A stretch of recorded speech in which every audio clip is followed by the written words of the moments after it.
예, 여러분 반갑습니다. 빰! 어반입니다. 오늘은 영화 완벽한 타인을 통해서 돌이켜보는 인간관계의 원초적인 나약함에 대해서 한번 얘기를 해보려고 하거든요.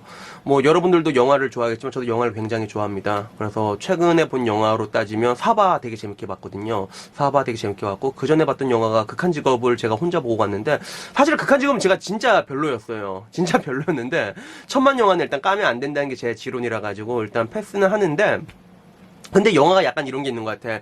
엄청난 작품성 같은 걸로 흥행에 성공한 영화도 되게 많거든요. 근데 작품성과는 별개로 뭔가 타이밍이라고 해야 될까? 연애도 그렇잖아요. 타이밍 같은 게 있잖아요. 영화도 약간 그런 게 있는 것 같아요. 그래서 그런 타이밍이 이렇게 딱 맞으면 그때 이게 빵 뜨는 영화인데, 극한직업이 딱 이런 영화였던 것 같아요. 근데 오늘은 뭐 극한직업도 아니고 사바도 아니고, 제가 완벽한 타인이라는 영화를 보면서 이 얘기는 정말 하고 싶었다 하는 부분들이 생각이 났거든요. 그게 인간관계에 대한 얘기인데, 오늘은 여기에 포커싱을 맞춰서 한번 얘기를 해볼까 합니다. 빠세. 인간관계란 건 원래 존나 힘든 겁니다. 존나 어렵고 빡센 건데, 그 이면을 주도 면밀하게 살펴보다 보면 어떤 게 있냐면, 모든 관계가 독립적인 부분에서 기인하는 부분이 있거든요. 쉽게 얘기하자면 저에게 굉장히 좋은 친구였어요. 완전 좋은 친구야. 근데 이 완전 좋은 친구가 직장에서 좋은 상사가 되는 것, 그리고 반대로 집에서 좋은 남편이 되는 것, 아이들에게 좋은 아버지가 되는 것, 얼핏 보기에 우리는 이 모든 것들이 같거나 비슷할 거라 생각하지만 전부 다 독립적인 경우가 많거든요. 그래서 관계라는 게 특히나 힘든 거예요. 모든 관계가. 문제는 이 완벽한 타인이라는 영화를 보다 보면 그 감독이 이 다양한 인간관계를 다 끄집어 와요. 다 끄집어 오고 이거를 전부 다 박살내버리거든요. 근데 문제는 이 전부 다 박살내는 광경의 모습을 보다 보면 이것들이 우리 일상에서 제법 쉽게 볼 수 있는, 비일비재하게 볼 수 있는 그런 모습이다 보니까 어떻게 봤을 때 사람들이 이걸 보면서 굉장히 불편함을 느낄 수가 있어요. 근데 그 불편함을 느끼는 이면에는 각자 투영하고 있는 모습들이 다르기 때문이거든요. 제가 이 영화를 가지고 여자분들한테 보통 얘기를 했을 때, 여자들은 보통 여기에 포커싱을 맞출 때 어떻게 포커싱을 맞추냐면 불륜 쪽에 포커싱을 맞춰서 보더라고요. 근데 저 같은 경우는 이걸 좀 다르게 포커싱을 맞춰서 보게 되더라고요. 일전에 저는 얘기했지만 저 같은 경우는 굉장히 폐쇄적인 인간관계를 지향했거든요. 어렸을 때부터. 특히나 약간 경상도 지방에 이런 게 있어요. 그래서 우리 어렸을 때부터 친구니까 앞으로도 친구야, 우리만 친구야, 영원히 친구야, 약간 이런 느낌이라도 해야 되나? 이러면서 지금 와서 저에게는 이게 보통 지금 만난 애들을 보면 근속연수가 다 20년이거든요. 저 같은 경우도. 누군가 봤을 때도 사실 20년이면 우와 대단하다 이렇게 느낄 법도 한데, 극중에 나오는 그런 뭘까, 유해진, 조진웅, 이서진, 그리고 윤경호였죠. 윤경호 이 사람 사바도 잠깐 나왔는데, 이 사람의 관계는 40년이잖아요. 극중에서 40년이면 강선이 4번 변하는 그런 식인데, 이 40년 된 인간관계, 친구들끼리 티격태격거리는 모습이 저는 이게 남일 같지가 않더라고. 그래서 우리 친구 관계가 오버랩이 돼가지고, 특히나 저는 그랬어요. 그 극중에 나오는 이서진의 모습을 보면서 제 모습이 오버랩이 되더라고요. 오해할까봐 제가 미리 말씀드리는 건데요. 저는 태어나서 지금까지 단 한 번도 37년 동안 바람이란 걸 펴본 적이 없습니다. 당연히 뭐 친구 와이프하고 이런 거 할 일도 없고. 근데 어떤 부분에서 제가 이서진이 오버랩이 됐냐면, 극중에 이서진이 그래요. 조진웅이랑 유해진 보고 너희들 나 맨날 무시하고 그랬잖아 이렇게 얘기를 하는데, 실질적으로 극중에서 아무도 이서진을 무시하는 모습이 나오지가 않거든요. 근데 이서진은 그 얘기를 꺼내네요. 오랜 옛날의 얘기. 그리고 유해진 같은 경우는 변호사고 조진웅 같은 경우는 이제 의사잖아. 나는 이 모습이 이서진의 어떻게 보면 일방적인 자격지심이라고 보고 있는데, 그게 뭐냐면 그게 옛날의 내 모습이었거든요. 그게 옛날의 내 모습이라고, 이게 남 같지가 않았던 것 같아요. 여러분들도 뭐 아시겠지만 사실 어떤 집단이든 이게 3명 이상 무리를 짓게 되잖아요. 그러면 그 중에서 암묵적으로 리더라는 게 생기게 돼 있거든요.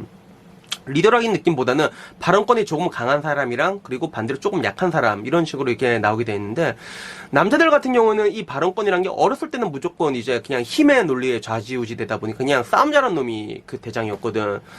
근데 지금 와서 보면 우리는 우리 패밀리가 이렇게 크게 있는데, 그 중에 하나가 이제 링스 패밀리라고 해갖고, 덕마아빠 제가 많이 말하잖아요. 덕마아빠인데 링스 패밀리였어요. 근데 그 밑으로는 다 고만고만했던 게, 왜냐하면 덕마아빠만 그냥 존나 세고 나머지 애들끼리는 다 고만고만했거든요. 그러니까 우리는 어렸을 때 서로 돌아오면서 다 싸웠어. 다 싸웠거든. 그래서 그 중에서 덕마아빠랑 싸운 애는 아무도 없었고, 유일하게 나만 덕마아빠랑 싸웠지. 그래서 덕마아빠랑 싸우고 내가 그때 정확히 내가 1분 만에 KO 당했거든. 1분 만에 당했는데. 근데 문제는 이 발언권이란 게 이게 바뀌는 전환되는 시점이 와요. 그게 크게 되면 강하게 변하게 되거든요. 그래서 어렸을 때는 싸움 잘하는 게 발언권이었다면 나중에 커서 보게 되면 결국에는 이게 잘 나가는 돈 많이 버는 놈이 약간 그걸로 약간 변하는 그런 느낌이 있단 말이에요. 근데도 아까도 말했지만 사실 우리는 애들끼리 약간 고만고만했어. 그 위에 그냥 덕마 아빠가 그냥 확실한 리더였고 그 밑에 애들이 다 고만고만 지들끼리 맨날 싸웠는데 얘들끼리서도 이제 사람들이 이렇게 모이다 보고 얘기하다 보면 그 뭔가 서로가 서로에게 무시를 받고 있다고 생각을 했었나 봐요.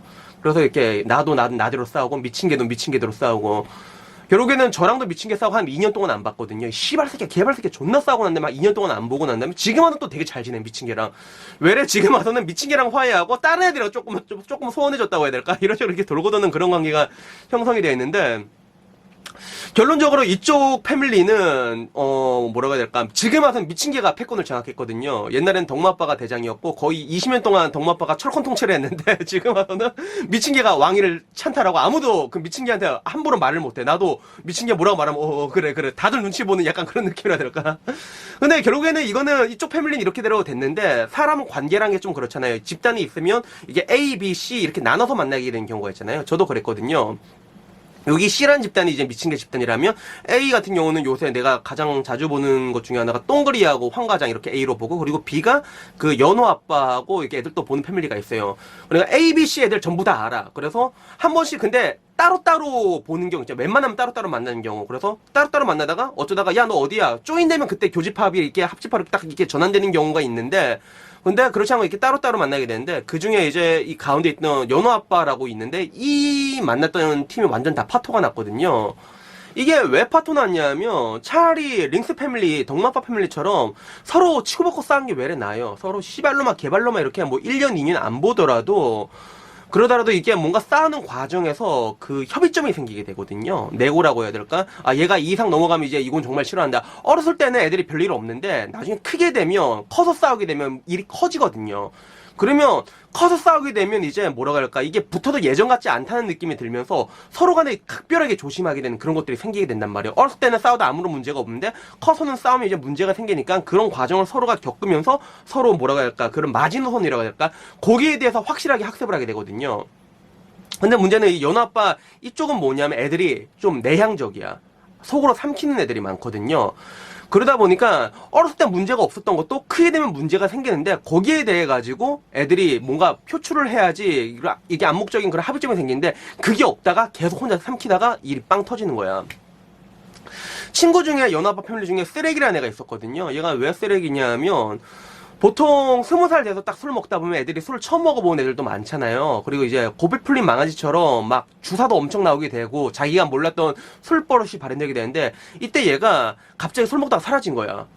사라져서 우리는 이제 막 겁나 찾았지. 애 이름이 지원이거든. 그래, 지원아 이러면 겁나 찾았는데 애가 그때 그 울대 앞에 이렇게 쓰레기 모아놓는데 거기 쓰레기 봉투 안에 이렇게 쓰러져서 기절해 있었는데 아무도 애들이 그걸 못 본 거야. 지나치면서도. 그래서 쓰레기 봉투랑 같이 있었는데 애들 못 알아봐가지고 이 새끼 쓰레기다 이렇게 돼서 쓰레기가 된 건데, 어떻게 보면 좀 뭐랄까, 아까 말한 것처럼 지원이 같은 경우는, 쓰레기 같은 경우는 좀 발언권이 좀 많이 약한 애였거든요. 그리고 친구들이 이렇게 모이다 보면 자연스럽게 그냥 한 번씩 공부는 그런 경우 있잖아. 아, 이 새끼 또 뭐 헛소리하네 약간 이런 느낌 있잖아.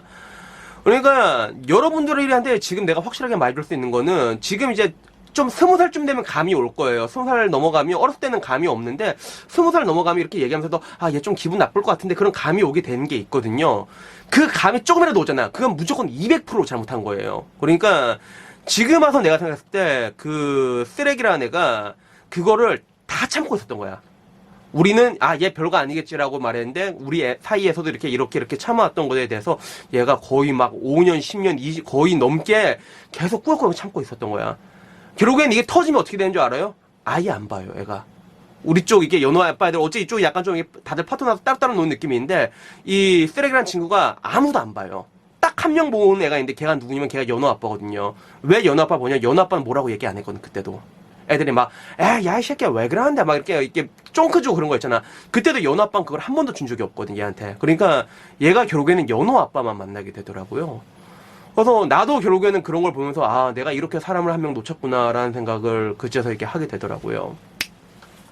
제가 맨 처음에 동남아에 1년 2개월 여행을 갔을 때 제일 많이 들었던 말이 두 개였어요. 첫 번째가 너 그 입 짧은 새끼가 어떻게 거기 동남아 음식 먹으면서 살 거냐라는 얘기를 첫 번째 들었고, 두 번째로 들었던 얘가 너 그 친구 좋아하는 놈이 친구 없이 어떻게 살 거냐라는 얘기를 들었거든요.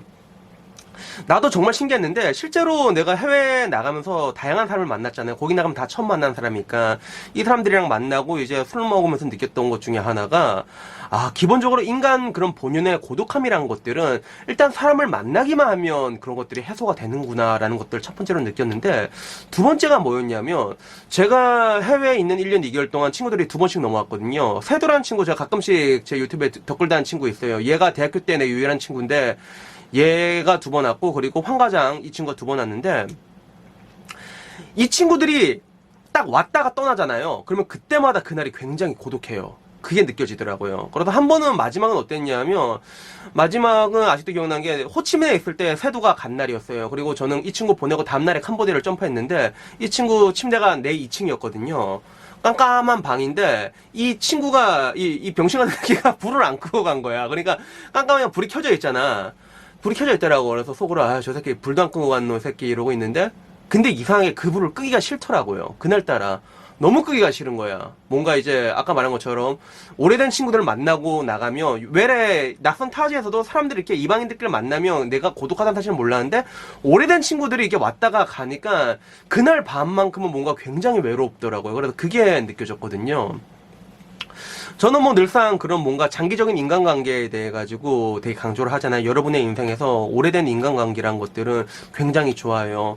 특히나 뭐 저 같은 경우도 이제 20년 동안 만난 친구들이 있으면서 뭐 얘기하면 거진 시시콜콜한 얘기야. 초등학교 때 얘기를 하고, 중학교 때 얘기하고, 이런 고등학교 때 얘기를 하고, 그렇게 얘기를 하는데, 어떻게 보면 누군가한테는 야 뭐 다시 그 나이가 몇 살인데 그런 옛날에 사로잡혀서 사냐라고 하지만, 사실 이게 옛날에 사로잡혀서 그런 과거에 매여 있는 게 아니라요. 우리가 이게 여러분들도 사회생활 이렇게 하다 보면 하루하루가 리사이클링 되거든요. 그러다 보면 지나고 나면 결국엔 기억나는 게 없어요. 그리고 이런 시간들이 기억이 안 나게 되면 내 인생이 살아있었는지 죽었는지 그거조차 가늠이 안 되고 그게 굉장히 억울하게 느껴지는데, 옛날 친구들을 만나면 네 옛날에 뭐 했지? 하면 그때 또 떠오르는 거야. 옛날에 이런 적 있었지. 옛날에 또 지금 뭐 하면 야 이런 적 있었잖아. 그러면 그런 적 있었지. 그러면 그때 얘 만나서 얘기하면 그때부터 추억이 막 생각나면 내가 살아있는 게 그때 느끼게 되거든요. 더불어 이제 오래된 친구들과 그런 적이 있었고 좋은 적이 있었지 그러면서 그런 추억 같은 것도 이게 함께 이게 곱씹으면서 거기서 케어받는 부분들이 굉장히 크다는 것들이죠. 그래서도 이게 저번에도 말씀드렸지만 인사 잘하는 거 굉장히 중요하거든요. 이런 장기적인 인간관계에서 사실 여러분들이 사회에 나가고 새로운 사람을 만나가지고 이 사람들을 10년 동안 만나기는 굉장히 쉽지가 않아요. 더 쉽지가 않거든요. 그러면 가장 쉬운 방법이 지금 이미 여러분들이 오랫동안 알아왔던 사람들 있잖아요. 그 사람들과의 연결의 끈을 최대한 오래 끌고 가는 게 이게 가장 쉬운 방법이거든요. 그래서 저는 항상 이렇게 좀 이 사람 괜찮다 싶은데 연락이 오래 안 되면 인사라도 제가 꼭 하라고 했잖아요. 연락이 끈이란 게 이어지기만 이어지잖아요. 그러면 아무런 문제가 없는데 한번 끊어져 버리면 그다음부터 연락 자체가 안 되거든요. 그래서 그런 것들을 강조 드렸는데, 뭐 결론적으로 제가 얘기하고 싶은 것들은 이제 아까 말한 것처럼 그 집단이란 게 형성이 되면 특히 남자들 같은 경우는 그런 뭔가 약육강식 같은 그런 정글의 모습이 나오면서 발언권이 강한 사람과 발언권이 약한 사람이 생기게 되는데, 물론 우리 링스 패밀리처럼 서로 존나 씨발로만 개발로 싸우면서 그런 암묵적인 합의점을 만들어낸 경우도 있지만 보통은 그렇지 않는 경우가 많거든요. 그래서 나도 지금까지 와서 생각해보면 진짜 절개하고 씨발로만 꺼져라고 안 본 친구들이 제법 많아. 나도. 그런데 내가 아까 말한 것처럼 이런 것들이 쌍방과실로 이어진 경우도 있지만서도 분명히 싸워서 서로 안 보면 서로 쌍방인데, 아까 말했던 세렉이라는 친구처럼 이거는 내가 봤을 때 내가 일방적으로 잘못한 거거든요. 우리가 일방적으로 잘못한 것들이거든요. 다만 별일 아니겠지라고 생각했던 거, 근데 그것들을 이제 꾸역꾸역 참아오고 있었던 거예요. 여러분의 주변에도 그런 사람들이 분명히 있거든요. 그러니까 한번 이런 것들을 곱씹어봤으면 해요. 저 같은 경우는 아까 말한 것처럼 이서진처럼 동마법 패밀리에는 뭔가 나의 그런 자격지심을 굉장히 표출하면서 애들한테 시비를 걸었었고, 그리고 반대로 봤을 때 그 밑에 애들한테는 이제 오히려 내가 이제 윽박을 지르는, 어떻게 쓰레기 나도 그 중에 한 명이었으니까 이런 식으로 됐는데, 근데 이게 뭐 물론 내가 뭐 형편없는 인간이라서 그런 걸 수도 있는데, 여러분들도 곰곰이 한번 자신을 돌이켜 보시면 인간관계란 게 항상 그렇거든요. 상처 입고 상처 받는 게 인간관계예요. 여러분들도 여러분의 인간관계를 곰곰이 돌이켜 보다 보면 분명히 우리가 기억하는 건 우리가 피해자였던 사실만 기억하고 있는데, 우리도 분명히 누군가에게는 가해자라는 것들이죠. 그러니까 오늘은 이런 것들 기억했으면 좋겠습니다. 이상입니다.